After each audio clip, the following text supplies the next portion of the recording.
झोपड़ी वाला ढाबा।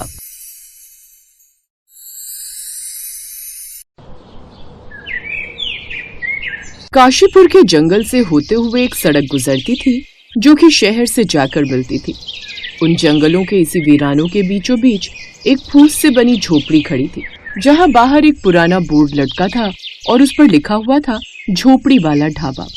ये ढाबा चलाती थी सोनम, जो कि 40 साल की थी। वो झोपड़ी में अपनी बेटी रितु के साथ रहती थी। उसके साथ थी उसकी 15 साल की बेटी रितु, जो कि दुबली पतली पर हिम्मत वाली लड़की थी। सोनम के पति का पीने के चक्कर में सब कुछ लुट चुका था और 4 साल पहले बीमारी में गुजर गया था। सोनम तब से जैसे तैसे अपनी उस झोपड़ी में ही ढाबा बनाकर चलाती थी। उसका ढाबा छोटा था, चूल्हा मिट्टी का, बर्तन पुराने, पर स्वाद में ऐसा अपनापन कि लोग रुक ही जाते थे। एक रोज सुबह सुबह सोनम आटा गूंथ रही थी और रितु चूल्हा जला रही थी। बाहर का मौसम भी काफी खराब था। बादलों की गड़गड़ाहट लगातार हुए जा रही थी। माँ, आज तो मौसम बाहर बहुत खराब है, लगता है तेज बारिश होने वाली है। हाँ बेटी, लग तो ऐसा ही रहा है। रितु, आज थोड़ी दाल ज्यादा निकाल लेना। कल वाले ट्रक ड्राइवर बोले थे कि वापस आते हुए फिर रुकेंगे। ठीक है माँ। माँ, कल स्कूल टीचर ने कहा कि बोर्ड की तैयारी अब से ही करनी होगी और एक्स्ट्रा क्लासेस भी लगेंगी। ये सुनकर सोनम के हाथ अचानक रुक गए। उसके चेहरे पर चिंता की रेखा उभरी। हे भगवान, फिर तो अभी से इतनी फीस मांगेंगे, हम कहाँ से लाएंगे? एक तो हमारा ढाबा है ही इस वीरान जंगलों के बीच। कितने कम ग्राहक आते हैं कि पैसे ज्यादा रुकते ही नहीं। माँ, भी ना सोचो, मैं पढ़ना चाहती हूँ, पर मजबूरी हुई तो छोड़ भी दूंगी। बस आप परेशान मत होइए। ये सुनकर सोनम का दिल कांप उठा। नहीं नहीं, ऐसा कभी मत बोलना। तुझे पढ़ाना ही है, चाहे मुझे 2 दिन भूखा क्यों न रहना पड़े। फिर माँ बेटी एक दूसरे के गले लग गई। कुछ देर बाद सोनम ने खाना बनाकर तैयार कर लिया। फिर एक रोज उनके पास एक बड़ी चमकदार कार ढाबे के पास आकर रुकी। उस गाड़ी से उतरे 3 लोग, जो कि देखने से ही शहर के अमीर लग रहे थे, जिसमें पति, पत्नी और उनकी एक बेटी थी। वो औरत बोली, ओह गॉड सुमित, ये जगह, क्या वाकई यहाँ खाना खाएंगे? ये झोपड़ी वाला ढाबा। ओफो अंकिता, अब ये वक्त नखरे दिखाने का नहीं है। देख रही हो ना मौसम कितना खराब हो रहा है, कभी भी तेज बारिश पड़ सकती है और भूख बहुत लगी है और आगे कोई जगह भी नहीं है जहां बैठकर हम खाना खा सके। सुना यहाँ से 3 घंटे बाद जाकर ढाबा है। उनके साथ उनकी 17 साल की बेटी नैना भी थी, जो कि भले ही शहर से थी लेकिन फिर भी वो काफी डाउन टू अर्थ थी। आइए बाबूजी, घर जैसा खाना मिलेगा, दाल चावल रोटी सब ताजा है। क्या क्या सफाई है यहाँ, ये झोपड़ी में खाना कैसे? तभी नैना ने बीच में कहा, मॉम प्लीज, हम जहाँ खड़े हैं वहाँ कोई और जगह नहीं है, और पापा सही कह रहे हैं, हमें तेज भूख लगी है, पेट भरने के लिए इस वक्त यही काफी है। ना चाहते हुए भी अब अंकिता को उस झोपड़ी वाले ढाबे में रुकना पड़ता है। सोनम ने जल्दी से टेबल पर कपड़ा मारा, जिसके बाद रितु ने टेबल पर पानी का जग ला कर रखा। नहीं नहीं नहीं नहीं, ले जाओ इस पानी को, हम बोतल वाला पानी ही पियेंगे। रितु ने हल्की मुस्कान दी और कहने लगी, कोई बात नहीं मैडम जी, आप आराम से बैठिए। फिर नैना ने बीच में ही अपनी माँ को टोकते हुए कहा, मॉम प्लीज, अब आप शांत भी हो जाइए। तभी तेज बारिश होने लगी और ठंड भी पड़ने लगी। ओह गॉड, कितनी ठंड लग रही है। ये पहाड़ों की ठंड है बेटी, जरा सी बारिश हो जाए तो ठंड और बढ़ जाती है। लेकिन तुम चिंता मत करो, मैं अभी आग जला देती हूँ। फिर सोनम ने उनके पास आग जला दी, जिससे उन्हें ठंड से काफी राहत मिल रही थी। वाह, सचमुच कितना अच्छा लग रहा है। हाँ सचमुच बहन जी, अब जो कुछ भी खाने के लिए है ले आइए। अब भूख बर्दाश्त से बाहर है, यहाँ दूर दूर तक कोई ढाबा नहीं मिला। जीब साहब, बस अभी लाई। जब सोनम और रितु ने खाना परोसा, उसमें सिंपल दाल, गरम गरम रोटियां, आलू गोभी की सब्जी, साथ ही सलाद, धनिये पुदीने की चटनी और साथ ही अपने हाथों का बनाया हुआ अचार भी परोसा। ठंडी ठंडी हवा के साथ भीगी भीगी बारिश और आग की लपटें और साथ में गर्मा गर्म टेस्टी खाना, वो सब देखते ही उन लोगों का चेहरा बदल गया। नैना ने पहला निवाला लेते ही कहा, मॉम ये तो कमाल का स्वाद है। अंकिता ने चुपचाप खाना खाया।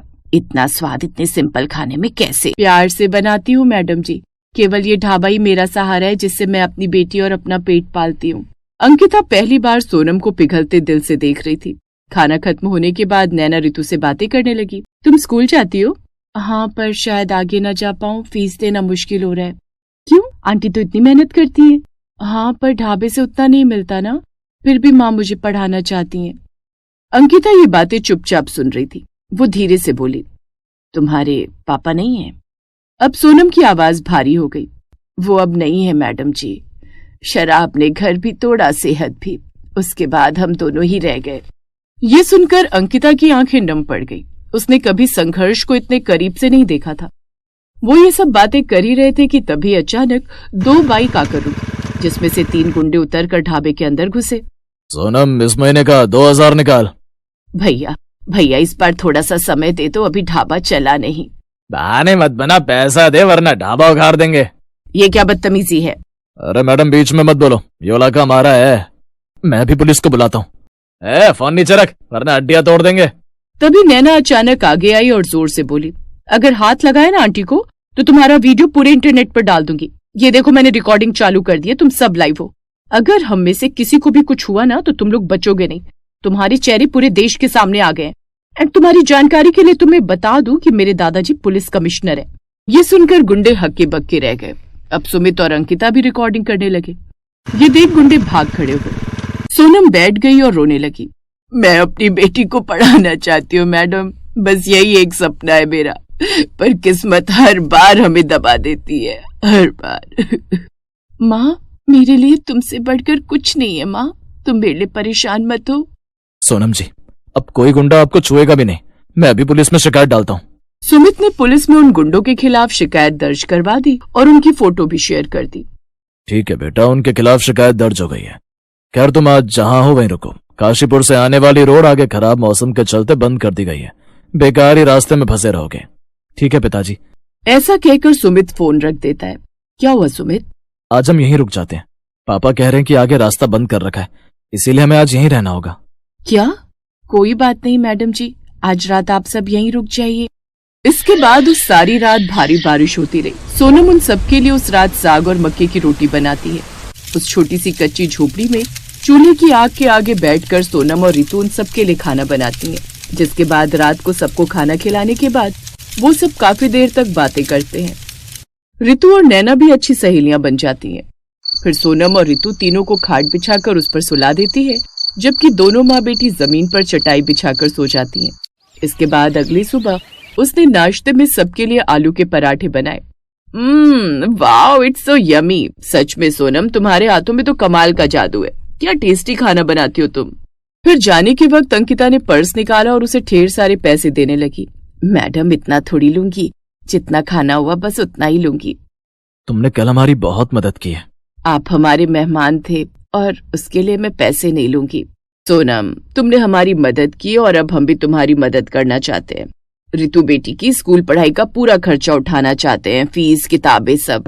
क्या सच? मैं पढ़ पाऊंगी? हाँ बेटी। माँ, मैं डॉक्टर बन पाऊंगी ना? उस वक्त तो वो वहां से चले गए, लेकिन फिर अगले हफ्ते सुमित ने मजदूर बुलाए। झोपड़ी की जगह छोटा सा सुंदर पक्का ढाबा बनवाया। साथ ही उसके ढाबे का खूब प्रमोशन भी किया। साथ ही अब वो हर महीने सोनम और रितु से मिलने आते रहते। पुलिस ने उस वीडियो के आधार पर गुंडों को पकड़ लिया। अब ढाबा पूरी तरह सुरक्षित था। साथ ही अब काफी भीड़ भी उनके ढाबे पर रहने लगी थी, जिससे माँ बेटी की काफी अच्छी कमाई होने लगी।